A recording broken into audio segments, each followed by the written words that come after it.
नमस्कार दोस्तों, तुली the blogger में आप सबका फिर से स्वागत है। दोस्तों, आज मैं बात करने वाली हूँ कि बहुत सारे ऐसे लोग हैं जो अपने लुक्स को लेकर कॉन्फिडेंट नहीं रहते। इसका रीजन क्या है वो भी मैं बताऊंगी और क्या करने से आपका कॉन्फिडेंस जो है वो बिल्डअप होगा और साथ में आप अपने आप को और भी ज्यादा खूबसूरत यानी दिल से जो इंसान खूबसूरत होता है उसकी खूबसूरती उसके चेहरे से जरूर झलकती है। और साथ में बाहरी खूबसूरती भी निखारने के लिए मैं आप लोगों को आज टिप्स दूंगी। बहुत ध्यान से इस वीडियो को सुनिएगा क्योंकि आजकल लोग टिप्स बताने वाले जरूर होते हैं लेकिन एक्चुअली सच्चाई बताने वाले या फिर इसके पीछे का रहस्य क्या होता है, किस तरीके से आप अपने आप को बहुत अच्छा फील करा सकते हैं या फिर ऐसी सोच होनी चाहिए जो आप लोगों को किसी भी उपाय की जरूरत ना पड़े कॉन्फिडेंस को बढ़ाने के लिए। लेकिन फिर भी हमारे धार्मिक ग्रंथों में भी ऊर्जा को सक्रिय करने का और साथ में आपकी ऊर्जा को ऑरा को और भी ज्यादा पॉजिटिव करने के लिए भी बहुत सारे उपाय यानी पूजा पाठ के माध्यम से बताए गए हैं, जिन चीजों को मैं आज बताने वाली हूँ वो सारी चीज आज के इस वीडियो में। लेकिन हमेशा की तरह आगे बढ़ने से पहले चैनल को सब्सक्राइब कीजिए, बेल बटन को दबाइए। वीडियोस अच्छी लगती है तो लाइक शेयर और कमेंट करना बिल्कुल भी मत भूलिए। आगे बढ़ते हैं। दोस्तों, कौन नहीं चाहता कि उसकी पर्सनालिटी में चार चांद लगे? कौन नहीं चाहता कि वो हजारों की भीड़ में वो एकमात्र हो जिसे हर कोई नोटिस करे, है ना? तो ऐसा हर कोई चाहता है। लेकिन कभी कभी क्या होता है कि लोग इसी होड़ में खुद के बारे में बहुत ज्यादा नेगेटिव थॉट्स लेकर चले आते हैं क्योंकि अभी बाहरी चकाचौंध में ही लोगों का ध्यान ज्यादा है। उसके पास ये है तो मेरे पास नहीं है, उसके पास बहुत पैसे है तो मेरे पास नहीं है, उसके पास लुक्स है, उसके पास इतने ज्यादा दोस्त है, मेरे पास नहीं है। तो कहीं ना कहीं लोग अपने बारे में बहुत गलत ही धारणाएं बना ले रहे हैं। चलिए, इस पर मैं बाद में आती हूँ। ये लॉ ऑफ अट्रैक्शन के माध्यम से इस थॉट प्रोसेस को कैसे चेंज कर सकते हैं। दूसरी बात कि मैं आज थोड़ा सा आप लोगों को पूजा पाठ के माध्यम से बता देती हूँ। दोस्तों, एक बात हमेशा याद रखिएगा कि जो इंसान पूजा पाठ करता है यानी कि वो एक ऐसी एनर्जी से जुड़ता है जिस एनर्जी को वो फील करता है। उस इंसान की जो पर्सनैलिटी होती है वो दूसरों से बहुत अलग होती है। आप मेरी बातों को मिला लीजिए। आप एक आस्तिक प्रवृत्ति वाले को देखिए और आप एक नास्तिक प्रवृत्ति वाले को देखिए।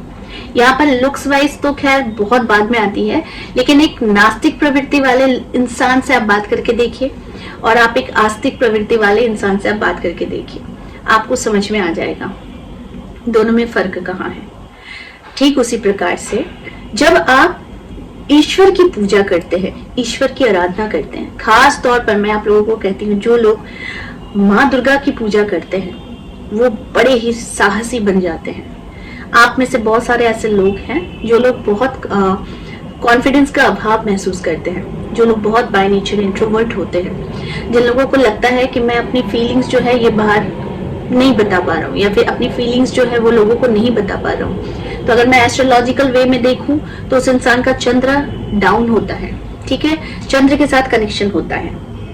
तो ऐसे लोगों को खास तौर पर पूर्णिमा की रोशनी में बैठना तो जरूरी होता है, लेकिन साथ में माता दुर्गा की पूजा करना उन लोगों के लिए 100% रिजल्ट वाला एक ऐसा उपाय हो जाता है जो उनके अंदर में एक कॉन्फिडेंस डेवलप कर देता है। ठीक है, तो माता दुर्गा की पूजा यानी आप दिल से उनको माँ, हम लोग माँ कहते हैं ना, तो माँ की पूजा जो भी इंसान करता है, माँ अपने बच्चों को हमेशा वो एक सुरक्षा के अंदर रखती है, एक सुरक्षा लाइन होता है उसके अंदर रखती है। तो इससे क्या होता है कि आप धीरे धीरे कॉन्फिडेंट बनते चले जाते हो। माता दुर्गा, माता लक्ष्मी की पूजा करने से आपका वीनस जो है ये भी बहुत इंप्रूव करता है, यानी आपका शुक्र जो है ये बहुत ज्यादा बलवान बन जाता है। ठीक है, तो इसके लिए भी आप लोगों को माता दुर्गा और माता लक्ष्मी की पूजा करनी चाहिए।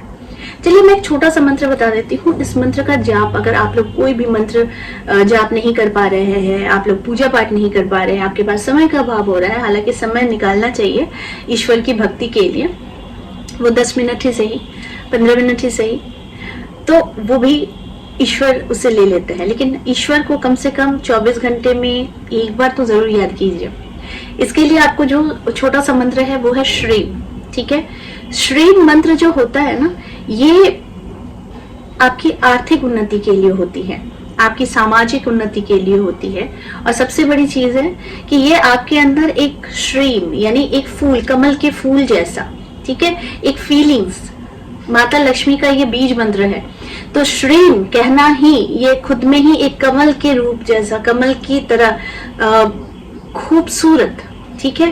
तो ये जो एक फीलिंग्स है, जो बीज मंत्र है, जो उच्चारण करने मात्र से जितने कंपन होते हैं, जितने वाइब्रेशन होते हैं, ये आपके 7 चक्रस के लिए बहुत इंपॉर्टेंट होता है।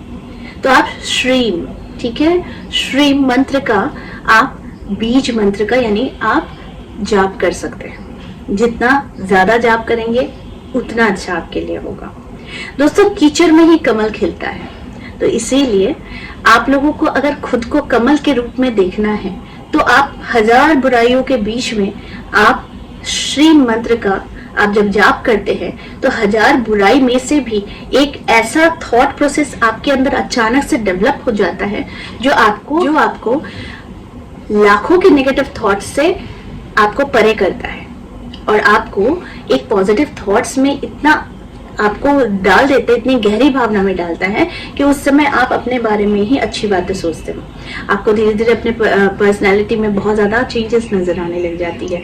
आपकी खूबसूरती में आपको समझ में आने लगता है कि कुछ बदलाव आ रहा है, या फिर आप अंदर से बहुत खुश हो रहे हो और आर्थिक स्थिति दिन ब दिन बहुत अच्छी होती हुई चली जाती है। तो ये जो उपाय है यानी आप श्री मंत्र का आप चलते फिरते कभी भी आप कर सकते हैं, लेकिन खास तौर पर अगर और ज्यादा उन्नति चाहते हैं तो कमल गट्टे की माला से श्री मंत्र का जाप कीजिए 108 बार, फिर चमत्कार खुद देखिएगा। आपकी एनर्जी, आपका इनर पावर, आपका जो सेल्फ कॉन्फिडेंस है, ये सारी चीजें बहुत डेवलप कर जाएगी, ठीक है। और साथ में आप खुद भी देखेंगे जो चेंजेस, यानी आप इस वीडियो को आज देख रहे हैं, जो लोग जिनको पता नहीं है श्री मंत्र के बारे में, तो वो लोग आज ये वीडियो देख रहे हैं और कहीं ना कहीं मैंने जो कहा कि नेगेटिव थॉट प्रोसेस अगर आपके अंदर चलता है तो आप इस मंत्र का जाप सुबह, शाम या फिर रात को आप कर सकते हैं। सबसे बेस्ट मुहूर्त होता है ब्रह्म मुहूर्त। ब्रह्म मुहूर्त में कमल गट्टे की माला से स्नान करने के बाद आप इस मंत्र का चैंटिंग कीजिए 108 बार। आपको खुद समझ में आ जाएगा कि आप किस तरीके से आज की स्थिति से बेहतर स्थिति में जा रहे हैं, ठीक है। अगली बात जो मैं समझाना चाहती हूँ लॉ ऑफ अट्रैक्शन से रिलेटेड। देखिए, लॉ ऑफ अट्रैक्शन कहता है कि हम जो सोचते हैं वही हमारे साथ होता है। तो अगर आपको ईश्वर ने जो भी रूप, काया, जो भी आपको दिया है, अगर आप उससे ही खुश नहीं हैं तो आप धीरे धीरे वही एनर्जी अट्रैक्ट करेंगे। यानी आपको सोचना है कि भगवान ने, ईश्वर ने मुझे जो दिया है ये बहुत अच्छा है, सबसे बेस्ट है, मैं सबसे हटकर हूँ, तो आप धीरे धीरे वही कॉन्फिडेंस लेवल आप अपना बूस्टअप करेंगे। लेकिन अगर आप सोचेंगे कि नहीं, मुझे जो दिया है मुझसे बेहतर तो वो है, मुझसे बेहतर तो वो है, तो फिर सच में वही लोग बेहतर बनते चले जाएंगे और आप बिल्कुल नेगेटिव थॉट्स की वजह से आप अपने आप को और भी ज्यादा नेगेटिव फील पाएंगे। अपने लुक्स को लेकर, अपनी डेवलपमेंट को लेकर, आपकी कॉन्फिडेंस लेवल को देखकर आप हमेशा डाउन ही फील करेंगे, ठीक है। तो ये बहुत नेचुरल है कि कभी कभी आ जाती है ऐसी फीलिंग्स मन में, ये बहुत नेचुरल है। लेकिन जब आप इस पर काम कर सकते हो, आप खुद हकदार हो अपनी थॉट प्रोसेस को चेंज करने के लिए, तो आप उसे क्यों नहीं अपनाते हैं। तो यानी कि आप अपने बारे में बहुत अच्छी अच्छी सोच रखिए, तभी जाकर लोग भी आपके लिए वही सोचेंगे। देखिए, ये बहुत ही मतलब समझाने, शायद अगर मैं बैठ जाऊं तो ये बहुत लंबा वीडियो बनेगा। मैं ज्यादा नहीं, मैं हमेशा वीडियोस के माध्यम से आप लोगों को कोशिश करती हूँ कि आप लोगों के अंदर बहुत अच्छी अच्छी थॉट प्रोसेस चले। सूर्य को जल चढ़ाना, तुलसी माता की पूजा करना, घर को हमेशा सुगंधित बनाकर रखिए, तो इससे भी आपका मानसिक संतुलन या फिर आपका जो भी आपके अंदर जो थॉट प्रोसेस चलता है वो नेगेटिव है, तो वो धीरे धीरे अच्छा होता हुआ चला जाएगा। अपने बारे में अच्छी 10 सोच, अपने बारे में 10 बार, आपको किसी को नहीं बोलना है, आप अपने लिए मिरर के सामने खड़े होकर 10 बार अपने बारे में अच्छी बातें कहिए। आप देखिए खुद को अच्छे से, और देखने के बाद आप बिल्कुल सोचिए कि मेरे में क्या क्या बेस्ट चीजें हैं। तो ये अगर आप सोचना शुरू कर देंगे तो धीरे धीरे मिरर क्या करता है, मैंने आप लोगों को हमेशा मिरर टेक्निक में बताया है कि मिरर वही चीज आपको बाउंस बैक कराता है। यानी आपने अपने आप को खूबसूरत कहा, मिरर आपने आपको वही चीज बाउंस करके बैक कर देता है। तो यानी वो छाप आपके ऊपर पड़ने लग जाती है, तो लोग भी धीरे धीरे आपको कॉम्प्लीमेंट करना शुरू कर देते हैं। ठीक है, तो ये जो चीजें थी ये आपको आपकी खूबसूरती के लिए ये बहुत ज्यादा इंपॉर्टेंट होता है, क्योंकि आप मन से पहले हैप्पी रहना सीख जाओ।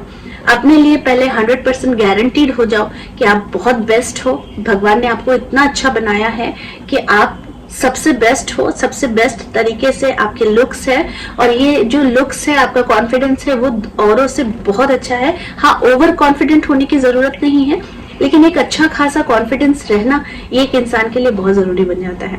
तो आई होप आज का वीडियो जो था ये आप लोगों के लिए है, खास करके आज के जनरेशन के लोग, बच्चे, जो लोग अपने लुक्स को लेकर बहुत ज्यादा मतलब पॉजिटिव हो जाते हैं।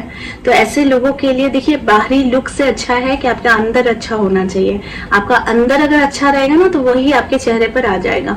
बाहरी चीजें तो जस्ट सिर्फ यूज करने के लिए, क्योंकि वो कुछ ही क्षण, कुछ ही घंटे रहेगा। फिर आपको जब आप इससे वॉश कर दोगे या कुछ कर दोगे तो आप मिरर के सामने जब खड़े रहोगे तो वही असली चेहरा ही दिखाएगा। लेकिन अगर आपका अंदर बहुत खूबसूरत है ना, तो ये खूबसूरती जो है ये परमानेंट रहेगी, तो जो आपके चेहरे में हमेशा दिखेगी। तो बाहरी खूबसूरती के चक्कर में मत पड़िए, अपने अंदर को ज्यादा खूबसूरत बनाइए, क्योंकि अभी समाज जो है ना ये कलंकित समाज है।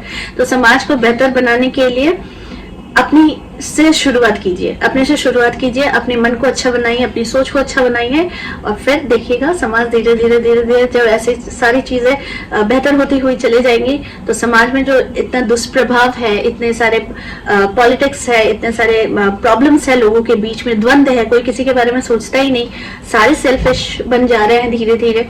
बहुत कम लोग हैं जो अभी भी बहुत अच्छे हैं, लेकिन अधिकतर देखा गया है कि अभी लोग बहुत सेल्फ सेंटर्ड हो गए हैं। तो इसीलिए अंदर को स्वच्छ बनाइए, अंदर को साफ सुथरा कीजिए, तभी जाकर आपसे शुरुआत होगी, तो ये धीरे धीरे ये फैलेगी। हालांकि सब कोई बिजी है, लेकिन फिर भी ये सारे वीडियोस भी डालना जरूरी होता है, क्योंकि हम हमेशा उपाय और टोटका और यही सब बताएंगे तो फिर असली चीजों से हम भटक जाएंगे। तो असली चीजों को भटकना नहीं है, असली चीजों से जुड़ाव रखना है। ठीक है, तो आप सारे उपाय कर रहे हैं, वो बहुत अच्छी बात है, लेकिन उपाय में आपका थॉट प्रोसेस ये होना चाहिए कि आपका अंदर जो है ये बहुत साफ, स्वच्छ और निर्मल होना चाहिए। ठीक है, तो सबके लिए आज का वीडियो था। आप लोग अपनाइए जो उपाय मैंने बताया है, लेकिन जो मुद्दे की बात है, जो मैंने कहा है कि अंदर से जितने खूबसूरत बनेंगे बाहरी रूप उतना ही ज्यादा खिलता हुआ चला जाएगा। तो आज के लिए बस इतना ही, फिर मिलेंगे एक नए टॉपिक के साथ। तब तक के लिए आप सबको मेरा प्यार भरा नमस्कार।